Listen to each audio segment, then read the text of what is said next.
তো last date নমিনেশ্যনৰ কাৰণে হ'ল 23 তাৰিখ, এই মাহৰ 23 তাৰিখ অৰ্থাৎ সোমবাৰ। আৰু নমিনেশ্যন পেপাৰখিনি স্ক্ৰুটিনি হ'ব 24 তাৰিখ অৰ্থাৎ মঙলবাৰে। আৰু মঙলবাৰে স্ক্ৰুটিনি হোৱাৰ পিছত যেতিয়া আমি ফাইনেল লিষ্টখন ড্ৰ আপ কৰিম, তাৰ পাছত নমিনেশ্যন উইথড্ৰ কৰা লাষ্ট ডেট হৈছে 26 তাৰিখ। আৰু ইলেকশ্যন হ'ব 9 এপ্ৰিলত আৰু ভোটৰ গণনা হ'ব 4 মে'ত। তো এইটো হৈছে ইলেকশ্যনৰ শিডিউল।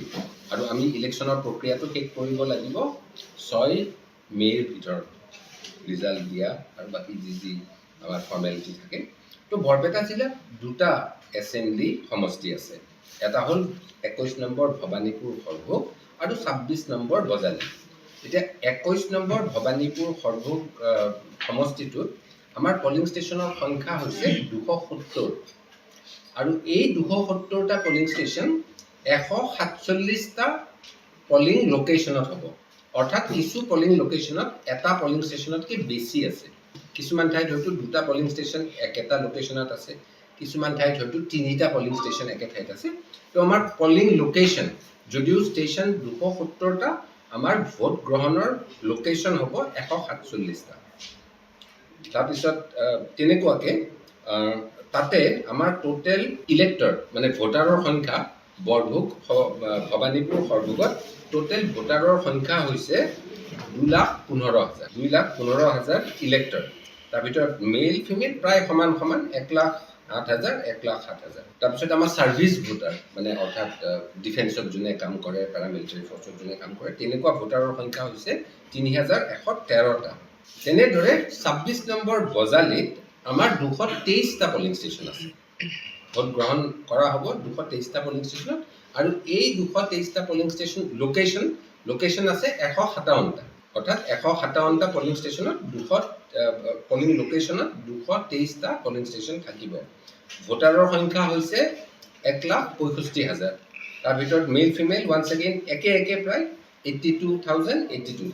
তাৰপিছত আমাৰ তাতে ছাৰ্ভিচ ভোটাৰ আছে 2,315। অৰ্থাৎ মুঠ আমাৰ ছাৰ্ভিচ ভোটাৰ আছে 5,428। তাৰ ভিতৰত এই আজি যোৱা কেইটামান ইলেকশ্যনৰ পৰা আমি কিছু পাৰ্টিকুলাৰ ক্লাছ অফ চিটিজেনৰ কাৰণে কিছুমান সা সুবিধা দিওঁ। এতিয়া ছিনিয়ৰ চিটিজেন আমাৰ টোটেল দুইটা সমষ্টি মিলি পেলাই আছে 2,041।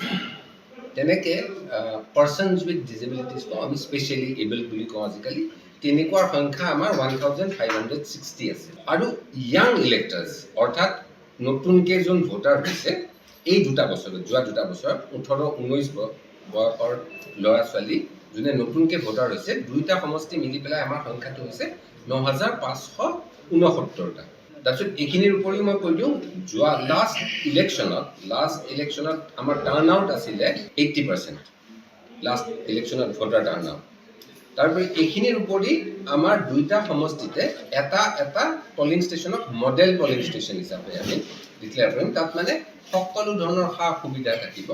চ' মডেল পলিং ষ্টেচন সেইটো মানে দেখাবৰ কাৰণে যে একচুৱেলি পলিং ষ্টেচন এটা কেনেধৰণৰ হ'ব লাগে।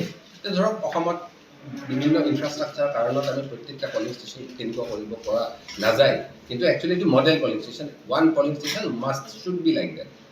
তাৰোপৰি আমাৰ উইমেন এম্পাৱাৰমেণ্ট, কাৰণ এতিয়া ধৰক মহিলাসকলক সবলীকৰণৰ কাৰণে আমাৰ বিভিন্ন চৰকাৰে বিভিন্ন ধৰণৰ আঁচনি লৈছে। তো অল উইমেন পলিং ষ্টেচন আমি দুইটা সমষ্টিতে 30টা কৰিম, দেখুৱাবৰ কাৰণে যে মহিলা পুৰুষতকৈ কোনো গুণে কম নহয়। আমাৰ ইয়াতে ADC ইলেকশ্যনো মহিলা, SP গৰাকীও মহিলা, ইলেকশ্যন অফিচাৰো মহিলা দেখা পাইছে। চ' আমি সেইকাৰণে উইমেন পলিং ষ্টেচন দুইটা সমষ্টিতে 30টা কৰিম। আৰু ইয়াতে অকল পলিং পাৰ্চনেলে নহয়, তাত যিখিনি পুলিচ বিষয়াও যাব ডিউটিৰ কাৰণে, হোমগাৰ্ড যিখিনি ডিউটিৰ কাৰণে যাব, তেওঁলোকো মহিলা হ'ব। ত' it will be completely all women polling station. Bhabanipur সৰভোগত 30টা আৰু আমাৰ বজালীটো 30টা। তো আমাৰ জিলাৰ ইলেকশ্যনৰ বিষয়ে মোৰ ক'বলগীয়া মানে তথ্য হ'ল এইখিনি। চেনচিটিভ ক্ৰিটিকেল পলিং ষ্টেচন বেলেগ এংগেলৰ পৰা চোৱা যায়। কিছুমান ধৰক স্পৰ্শকাতৰ পলিং ষ্টেচন বুলি ক'লে আমি বুজা পাওঁ যে তাতে আগতে ভায়োলেন্স হৈছিল বা গণ্ডগোল হৈছিল, তো তেনেকুৱা সেইবিলাকক আমি ভালনাৰেবল পলিং ষ্টেচন বুলি কওঁ, আমি আইডেণ্টিফাই কৰি থৈছোঁ তেনেকুৱা। তাৰোপৰি আমি ক্ৰিটিকেল পলিং ষ্টেচন বুলি কওঁ, যিটো পলিং ষ্টেচনত 90%তকৈ বেছি ভোট গ্ৰহণ হৈছিলে বা যিকোনো এটা পাৰ্টিৰ কেণ্ডিডেটে 90%তকৈ বেছি ভোট পাইছিলে, তো তেনেকুৱা পলিং ষ্টেচনবিলাকক ক্ৰিটিকেল পলিং ষ্টেচন হওক।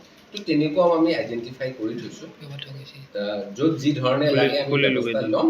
কিন্তু বাই এণ্ড লাৰ্জ বজালীখন ৰিলেটিভলি পিচফুল ঠাই, ইয়াৰ মানুহখিনি এডুকেটেড হয়। অসমৰ বেলেগ ঠাইতকৈ অলপ আমি আছুতীয়া বজালী জিলাখন, ইয়াৰ মানুহখিনি যথেষ্ট মানে এডুকেটেড। চ' সেইটো ফালৰ পৰা আমি সিমান চিন্তা কৰা নাই।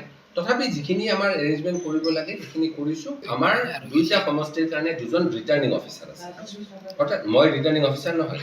চ' ভবানীপুৰ সৰভোগৰ কাৰণে এজন ৰিটাৰ্ণিং অফিচাৰ আছে, বজালীৰ কাৰণে এজন ৰিটাৰ্ণিং অফিচাৰ আছে। মই হ'ম ডিষ্ট্ৰিক্ট ইলেকশ্যন অফিচাৰ। ডিচিজন আগতে ডিচি ৰিটাৰ্ণিং অফিচাৰ আছিল, আজিকালি নহয়। আমিও এতিয়া সৰ্বভাৰতীয় যিটো পেটাৰ্ণ চলি আছে তেনেকুৱাকৈ DC will be the district election officer. আৰু ভবানীপুৰ সৰভোগৰ যিবিলাক পলিং ষ্টেচন মোৰ এডমিনিষ্ট্ৰেটিভ জুৰিছডিকশ্যনত নপৰে, অৰ্থাৎ বৰপেটা জিলাৰ এডমিনিষ্ট্ৰেটিভ জুৰিছডিকশ্যনত পৰে, সেই পলিং ষ্টেচনবোৰৰ ওপৰতো কিন্তু কণ্ট্ৰল মই এক্সাৰচাইজ কৰিছোঁ। DEO বজালীয়ে কৰিব, DC বজালীয়ে নকৰে। But as DEO Bajali, I will be responsible for those polling stations. তাতে কিন্তু সিকিউৰিটি আহিব তেওঁলোকৰ পৰা, আৰক্ষী বৰপেটাৰ পৰা হ'ব, কিন্তু টিম ফৰ্মেশ্যন আমি ইয়াতেই কৰিম। এতিয়া টিম ডিছপেচ কৰিম তো ইয়াৰ পৰাই কৰিম, তো হয় আমাৰ পুলিচ যাব বা বৰপেটা পুলিচ যাব, বাট টিম ফৰ্মেশ্যন ইয়াতে হ'ব। যদিও তেওঁলোক DC বৰপেটাৰ তলত বা SP বৰপেটাৰ তলত ইলেকশ্যন ৰিলেটেড কিবা যদি প্ৰব্লেম হয় তাৰ কাৰণে মই ৰেছপন্স। ভবানীপুৰ সৰভোগৰটো হৈছে PS number 227 Sarupeta high school left wing, আৰু বজালীত হৈছে PS number 148 Bajali higher secondary স্কুলৰ ৰাইট উইং।